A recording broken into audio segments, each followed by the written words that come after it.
Are you writing an email? Am I writing an email? Yeah, what are you doing? I'm actually paying a bill right now. Oh, well, what are we doing at Dr. Phil's today? Oh, we're just having a little meeting, getting a little recap. Just spoke with a customer who added 65 new members to his business in June. We had a little meeting. We talked about going over his digital ad budget for the month, but he wasn't really upset because of how much new business was generated as a result. Although going into July, which is what we're in now, he wants to kind of conserve because we're in the summer months. So we're going to make some fine tuning. We're going to make it really, really optimized for him, but at the same time continuing the success of growing membership at the same time. So we're excited about that. And me and Matt are getting ready to go and meet another customer who is a restaurant customer who is also killing it. Although we've been riding a strong Facebook wave for probably 6-9 months, and we're starting to see a little fatigue. So we're going to go in there today and reinvigorate not only the owner of the restaurant, but ourselves, and get that trend that we're seeing, that little decline. We're going to nip that in the bud and accelerate into the summer, and have a great fourth quarter. So how do you talk to people, if they're looking at buying or scaling back the digital ads, right? Kind of like the first guy you were talking about. How do you convince people like that to invest more? What's it take? Well, it's a great question. What it takes is being able to track. A lot of times, like for this customer, it's same day. So we can have a great day with digital ads, and then that day have a great day in revenue. But some customers, like medical clients, we can have a great day on digital, but it not translate for the next month because of the scheduling and how it's a 30-day lag between when they call and when they can even take them in. So for restaurants and other businesses where day of marketing works, it's a lot easier. But if you have something that actualizes next month, like a medical appointment or something, you have to have tracking mechanisms in place, like phone call tracking, website tracking, engagement.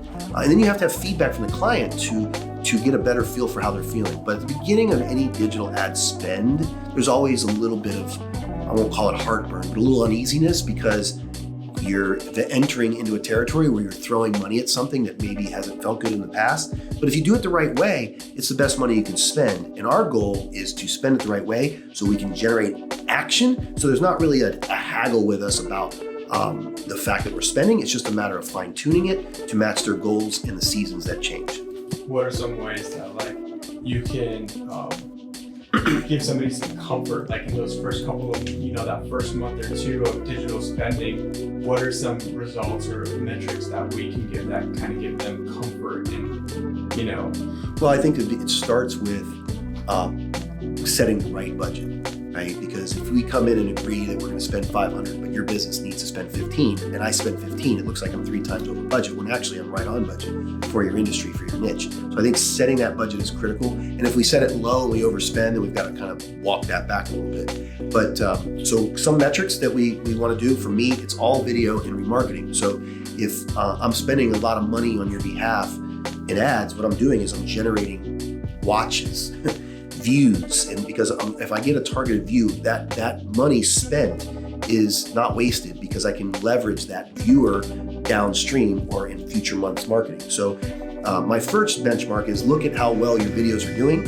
and we do that by creating a small audience that ensures that their staff, their friends, their family, their patients, their customers, people they see in the supermarket, their friends at the YMCA, saying, you know what, I saw you on video, or I saw your videos, or wow, you guys are really killing it on social.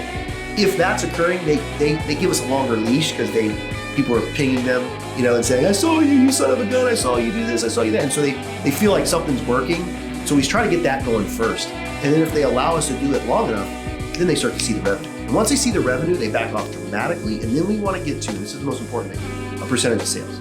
So if you're expected to generate $5 million this month, obviously your spend has to be a lot higher than, say, a restaurant that's got to do, $1 million this year. So we've got to be very cognizant of that, and we have to spend accordingly. And then if we use our money wisely and we start to show a return, they back off and they actually accelerate their spend.